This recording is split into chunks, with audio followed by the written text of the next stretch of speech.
I do think that there's a huge opportunity there, but how do you sell something like this? You have to go have traditional business development efforts. You got to scan the universe of RFPs and all the databases. And then you've got to go just constantly knock on doors to try and get in front of the procurement folks. So here's an interesting thing for you. So their revenue is going to be the total amount of fees they have collected, right? Because that's how they're getting paid here, right? They're getting integrated once and then they get a percentage of each charge. So Acquisitions Anonymous. Hello, another episode of Acquisitions Anonymous. We don't have 100% beard anymore.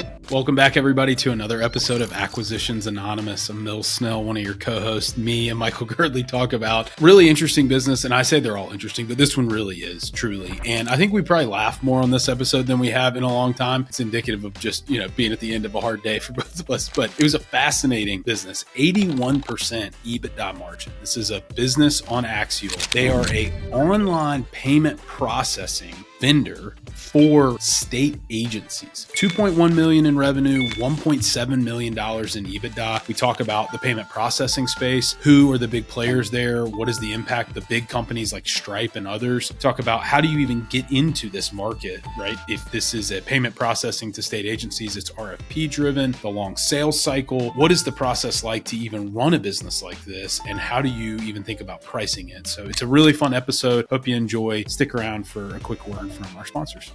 This episode of Acquisitions Anonymous is sponsored by Acquisition Lab. Acquisition Lab and their team, they've been longtime supporters of the pod, and they provide a really great service for people who are looking to acquire a business. So it's created by Walker Dybel, who's become a friend, the author of Buy Then Build, How to Outsmart the Startup Game. So Acquisition Lab's an accelerator with a highly vetted, cohort-based educational and support community for people who are serious about buying a business. So a lot of our listeners like you tune in every week to our deal reviews. You want to get in on buying a business.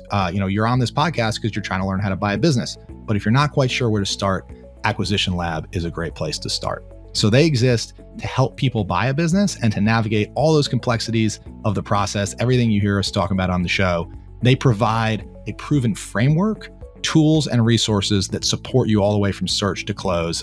They do it. There's a whole bunch of educational material and support. So if you're serious about buying a business, check out acquisitionlab.com, or you can actually email the program director, Chelsea Wood, directly. Her email is chelsea@buythenbuild.com.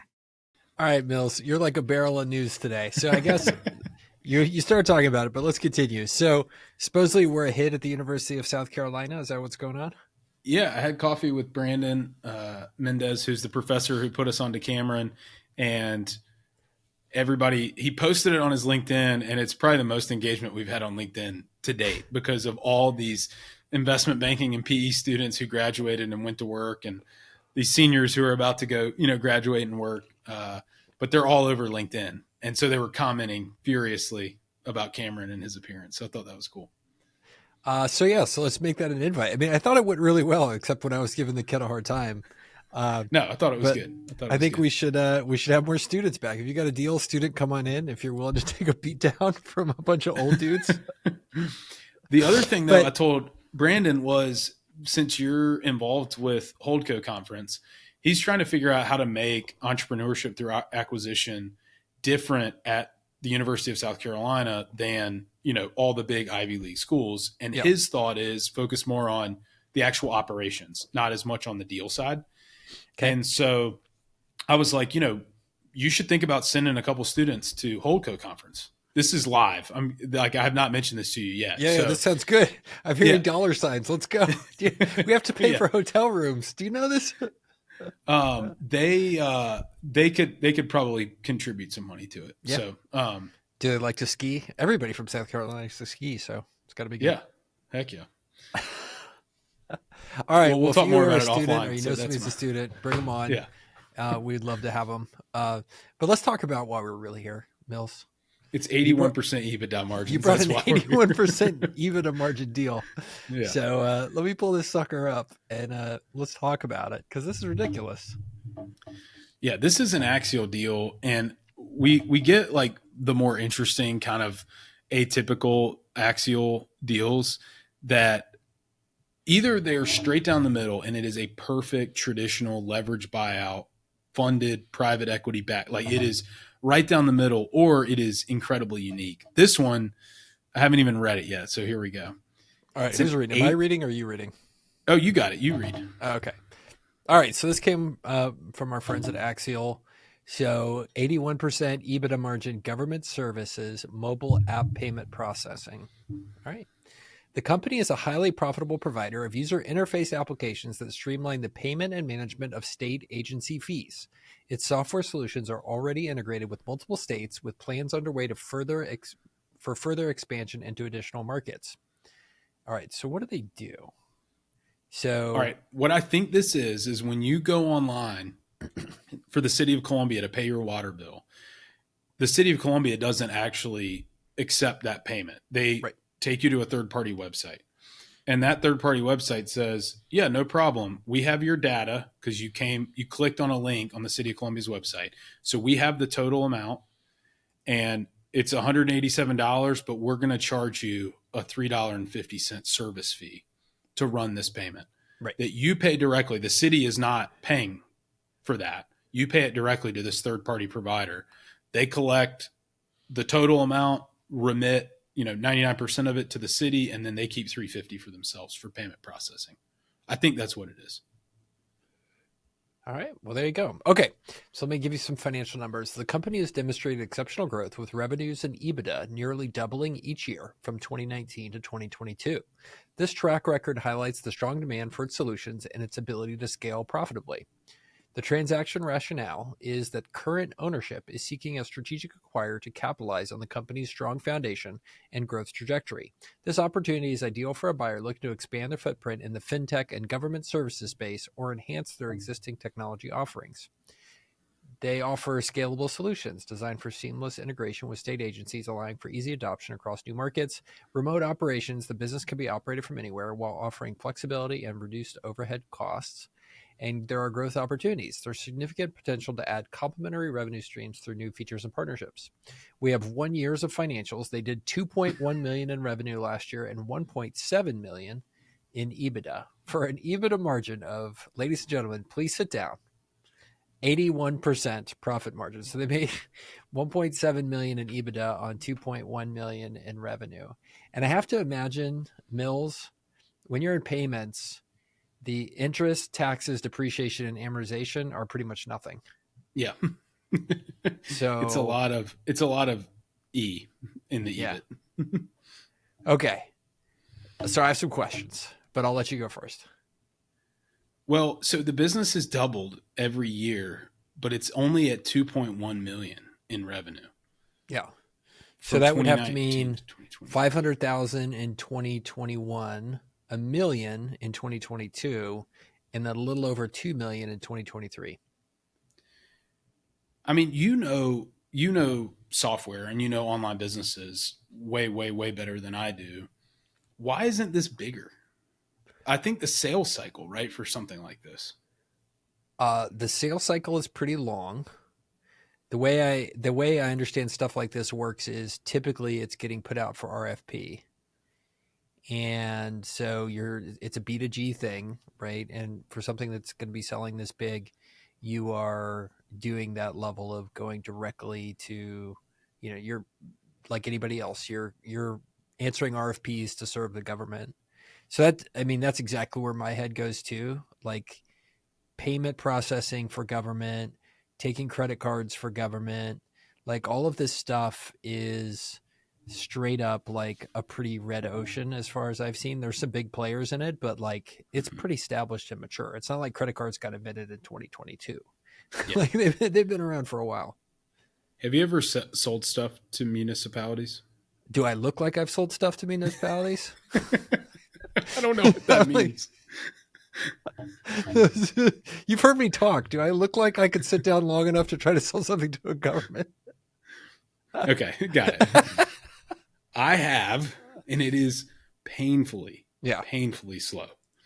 At the city level, at the county level, state, federal, it's just incredibly, incredibly slow. And you're right. I think it is largely RFP-driven. And so the city decides, you know what, we had some consultant design a program for us, and here's what we need to do.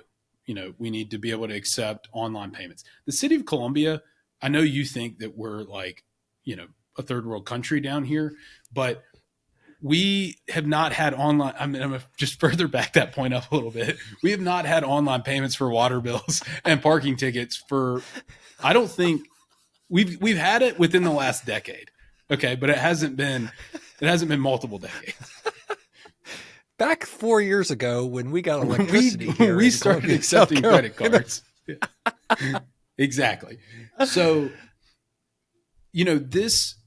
I think there are still plenty of municipalities. I do think it's red ocean, but I think there are still plenty of towns and cities and counties that most of their systems are 20 years behind anyways. Even if they adopt something today, the rest of their infrastructure is so old because of just how slow the process is. So I do think that there's a huge opportunity there, but how do you sell something like this?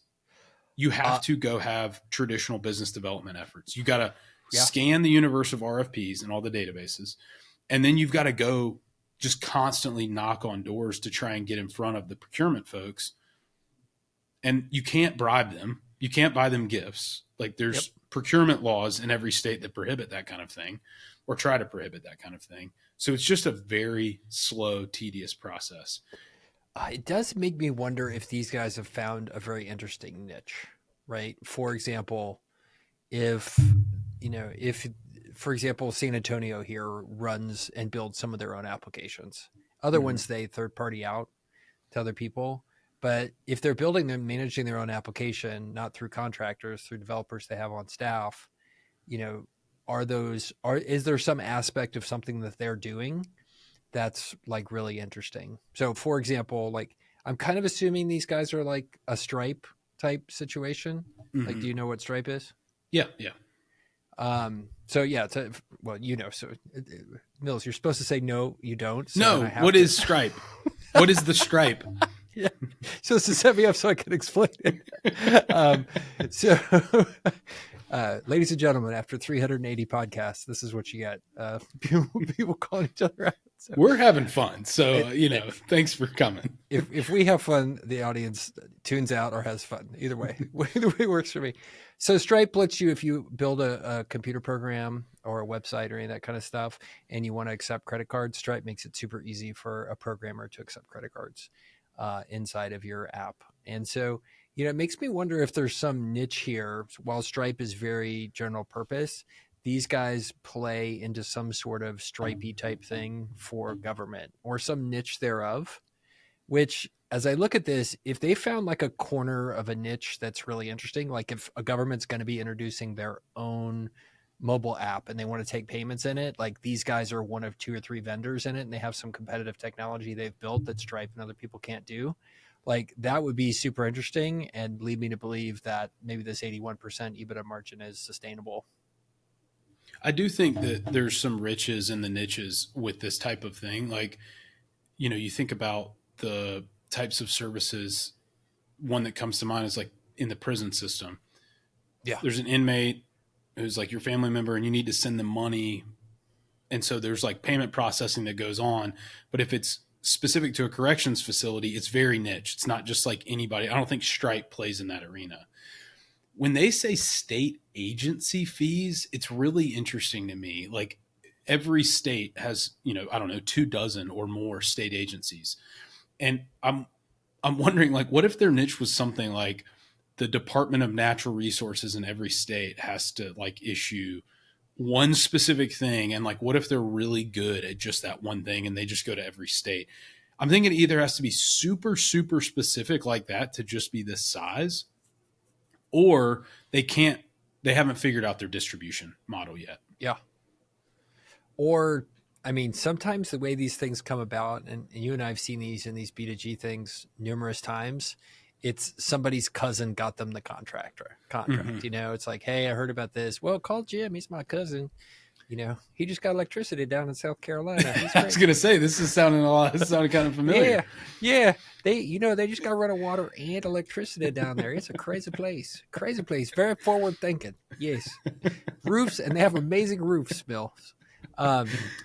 So, I mean, that's one thing to look at here. Like at one end of the spectrum, potentially you have something that is a niche, a very defensible, interesting, growing niche, which they're in. At the other end of the spectrum, it might be because you're in a red ocean and cousin Billy hooked you up.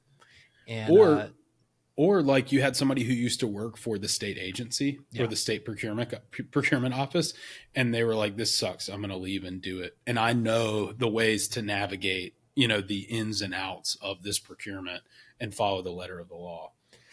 There are so many people that have learned how to navigate the procurement process, know who to call, know who to take to lunch. Basically, I just described the entire economy of Washington, D.C. So, yes. But, hey, Michael here. I want to let you know that I'm hosting a conference. First time I've ever done it. And it's called Holdco Conference 2025. If you want to learn how to manage multiple businesses at once, how to incubate new companies, or how other Holdco owners and operators run their fleet of companies, then you should come to Utah next spring. We've got a ton of great speakers, including Walker Deibel, who wrote Buy Then Build and founded Acquisition Lab. Plus, we're hosting it at an all-inclusive mountain resort so you can hit the slopes at the end of the day. So please go to holdcoconference.com for your tickets and get 10% off with your discount AAPod. That's holdcoconference.com and use code AAPOD for 10% off. Now, back to the show. So here's an interesting thing for you. So their revenue is going to be the total amount of fees they have collected, right? Because that's how they're getting paid here, right? They're getting integrated once and they get a percentage of each charge. Mm-hmm. So, let's say roughly most of these like pay your government bill by credit card thing, it's like they charge you 3.5%. That's the percent I see typically. And then that means they have a delta of maybe 1.5 to 2% of what they're charging on top of the standard interchange fees for Visa, MasterCard, Amex, right? So if you just do the math there, so it's 2.1 million divided by 0.0035, which gives us the total amount of money they're pushing through, right? Because we can figure out how much revenue is going through them. That is, if my math is right, that's 610 million, right? Or no, I have one extra zero. 2, 1, 2, 3. Yeah. So that means these guys are doing they're processing $60 million a year worth of payments. So it's not tiny, whatever this thing is. Yeah, but I mean, you think like if it's property taxes for one municipality, that's way more than 60 million. So I routinely pay my property taxes with credit cards. Mm-hmm. So before you hate, allow me to explain. Oh, well, since you're in Colombia, a credit card is this device, Mills, that you may get soon where you can swipe it without paying with money. Well, where's and the our money also Michael? Has some of the more recent presidents on it, like Abraham Lincoln and Andrew Jackson. You guys may learn about those soon. Anyway, in South Carolina. We still use Confederate currency. Is that what you're implying?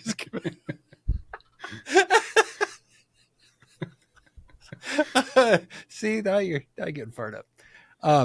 So I do it because I can get more than 3.5%, value on sitting on the money, the float for a month, right? And then secondarily, like turning that into status on airlines or companion pass or whatever for my wife. And so, but like so anyway, the reason I bring this up is I went and looked at this company that has the Bexar County, which is the San Antonio area contract to take property taxes. And it's a pretty secretive company. Like they have dozens of cities and states where they're doing this. And it's a really big business, like massive payments business that they've built by just basically allowing people to pay, their property taxes with credit cards. But very secretive, like payments businesses are the one kind of business where people don't talk about how good they are. Yeah, and I think President-elect Trump, has already kind of said one of the things in the crosshairs of this administration is going to be credit card fees, right, and the amount of interest that credit card companies can charge. So if they're capping the fees and the interest rates they can charge consumers, you got to think that they're going to turn the other direction and go towards the B2B side of their business. So there's a funny rumor about Visa, and you know how Visa and MasterCard came around, right? Do you know how those happened? Are you lying this time, or do you really not know? You'll never know. Good. You're co-host of the day. Way to go, Mills. Okay. So the way Visa and MasterCard came together And let's just take Visa, for example. Visa came together because the banks themselves wanted to start issuing credit cards. So they created a company called Visa, which would run all of the back end, and all the banks would own part of it. So it's your typical kind of like the distributors of the thing create the thing and then own it and then make a ton of money on it. And so what's interesting about Visa is it is one of the rare businesses that is so profitable and so good that the CFOs of Visa in their public filings will actually do things to make the business look worse than it actually is because they don't want to attract attention. Yeah. So they start diminishing. Every other CFO in the world is like, look at me, I have a train. Look how much money we're making on this stupid ass train. Visa's like, no, nothing to see here, guys. Like, just because we're a 2% tax on every dollar that gets exchanged in the United States, don't worry about that. It's not a big deal. You're totally fine. And yeah, don't look over here. It's hilarious how it all works out. Yeah, I just personally would be very, very scared to invest in something that's payment processing related because I just think you could get crushed by not so many people, but a few different people that you would just be like a bump in the road to them. Maybe this is such a small TAM that you're not on anybody's radar if what they're doing is so niche, but yeah. I just would be so scared that other people could dictate the terms of your pricing power so easily. Yeah. Well, I mean, that does tie back to some of the things that Visa, MasterCard, and Amex are scared of, right? Amex has more pricing power and ability to play games because they're number 3, right?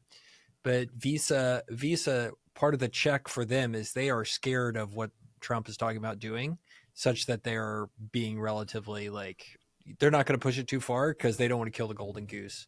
Yeah, I think with this whole thing. So that, to me, that's a defensible aspect of this that I actually like. And I'm actually struggling to really find things about this that I don't like. And maybe that's just easy because they're so vague in this teaser. Yeah. But like, I already thought of somebody. I was like, I want to send this to this person because I think this is something they should look at. Like, there's potentially something here, especially when you see 81% EBITDA margin. I really like that they say state agencies. Like, you get broader distribution than the city government, but it's probably not as competitive as federal. And the federal government doesn't really accept that much payment online. And when they do, they own the website. Yeah. You know, so I like that even if this is not a fully exploited niche or they haven't finished figuring it out, I like that part of this a lot. Michael, what does this sell for? Depends on how sustainable the growth is. But man, it could sell it 10 times EBITDA easily. Wow. I mean, if it's a sustainable niche, it's totally possible. If you get the book on this, you sign the NDA and you get the book and you find out that they're 95% saturated or something like that in their niche and in their market. And it's just going to be a bond that you clip a coupon off of. What do you think? I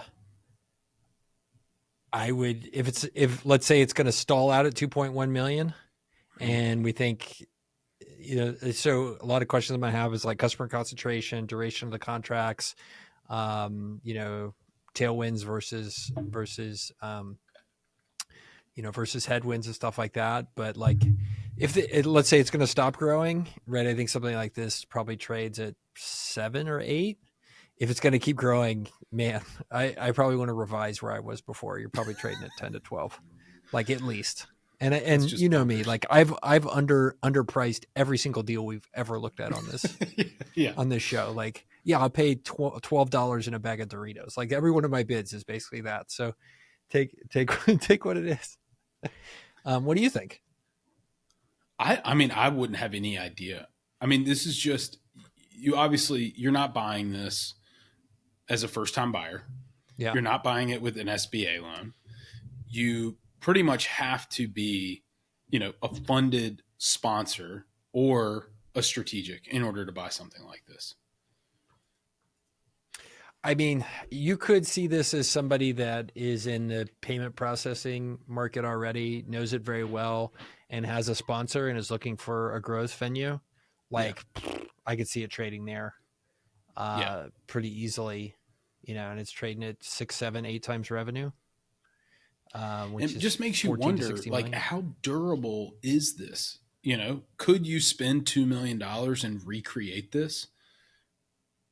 Yeah. Well, I mean, the nice thing about Stripe and other stuff, there's a lot of nice stuff about Stripe, but one of the nice things about providing an API to somebody is the same kind of benefit that like Amazon AWS is, right? Mm-hmm. Which is AWS, Stripe, all these guys coming in, they're like, we're open standards, we're easy to change out. And then in reality, when somebody goes to change it out, like you have a couple problems. One is like, it's risky to change it out and it costs you money to do it. Number two, you potentially lose all the history you have with those folks, because Stripe gets economies of scale, but they also get, like, I don't know if this is really a thing, they get economies of time, right? Which is they start to learn you as a customer, and you as a customer don't want your credit card processing to go down. So the longer you stay with Stripe, the more valuable it is for you to be with Stripe, because they know you and they can risk price you better. Mm-hmm. Economies of scale happen with Stripe also, where the bigger they get, they know more about their marketplace. They know they get a greater surface attack area, so they can see which of the credit card numbers are being used for fraud over and over again. They can build a database of that. Like, there's just things over and over again that as they get bigger, they get more powerful. And to some extent, that's why Stripe is such a big, powerful business. Like, it's kind of beautiful in the grand scheme of things. So anyway, like, if this is parallel to that, like, and has found a niche that Stripe's not playing in, like, that's pretty cool. Yeah, I agree. So just a quick Google, Stripe processed more than $1 trillion in payments in 2023. It's equivalent to 1% of the global GDP. Yeah. So here's another fun thing to do. Like, look at Stripe's total payment processed versus GDPs of countries. And it would probably be like country number 9. Like, just do GDPs of countries for me.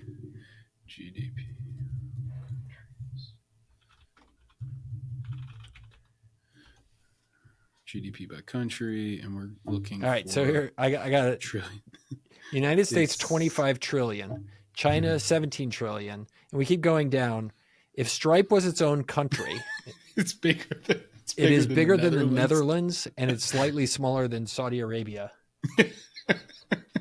Like, and Saudi Arabia is like all oil, right? I mean, they don't have that many people, but it's bigger than the Netherlands. And the Netherlands is, what is this? 1% of the world GDP. Like, just ridiculous. Yeah. And they have 17, almost 18 million people. I mean, the thing people don't think about with GDP, your average person doesn't really realize it, is how power law dynamic it is, right? You have, here, I'll pull it up. You have the United States, which is 1/4 of the global GDP. 1/4 of the world's economic output happens in these 50 states. 51 if you count Puerto Rico. But go America. Well, you got to subtract South Carolina and add back in Puerto Rico. So you got 50 states. So the United States is 25% of the global GDP, 25% of the economic output. China is 18%. Between China and the United States, we're 43% of the global economic output, those two countries together. Then you're like, well, what's number 3? Well, who gives a crap? It's Japan, 4%. like that, and Japan, Germany, India, and then it just like drops off a cliff after that. Like the United States and China like are the global economy. It's pretty crazy. Anyway, sorry. And then number 6 is South Carolina. So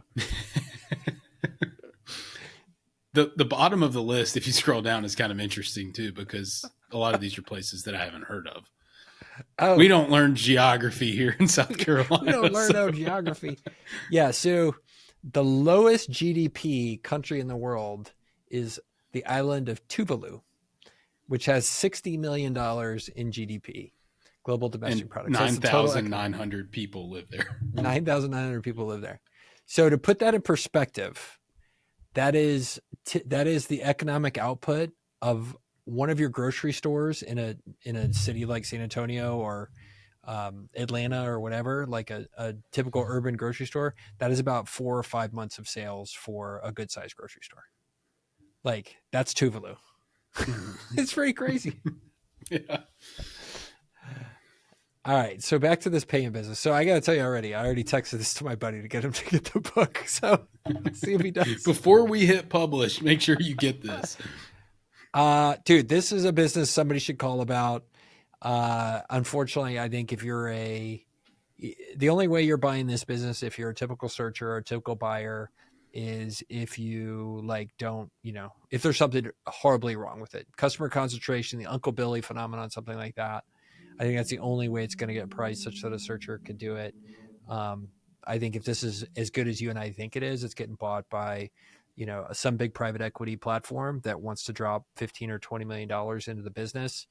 $15 million to buy this thing, put an earn out on top of it, and then deploy $5 or $10 million worth of people to go grow this payments business and keep it going. Yeah, it would be a layup for somebody who has been there and done that before. Yeah. When was this posted? See? No, I don't know. I don't think is it in the bottom? Yeah, it's probably already sold. I mean, yeah, this is great. This is a freaking great business. So, okay, so we're coming up on time. Are you thumbs up, thumbs down, or Girdley? Those are your options. I am super interesting business. Thumbs up. I have no business buying it, so I don't know what that makes me. Thumbs up or thumbs down. One of each. Thumbs up. I'm the wrong person for this too. Like I think this is some business that already understands payment processing really well. Maybe already sells to the government and wants to own this niche. Or this is a total piece of crap. It's somewhere in between. One of those two. I'm dying to know their niche. Like what's the origin story and what's their niche? Because they're probably linked, like you said. Yeah. I mean, if this is on Axial, these guys are expecting to sell for 15 to 20 million. Like it's banked. There's somebody in here that's doing this. Like, yeah, it's just one of those things in life. It just takes one hit and you're there. One roofing company, one move to South Carolina, one whatever the hell I do all day. One fireworks stand. One fireworks stand at a time. Super cool. All right. Hey, this is a great one. Yeah. Fun times. All right. I'll see you next week. Yep.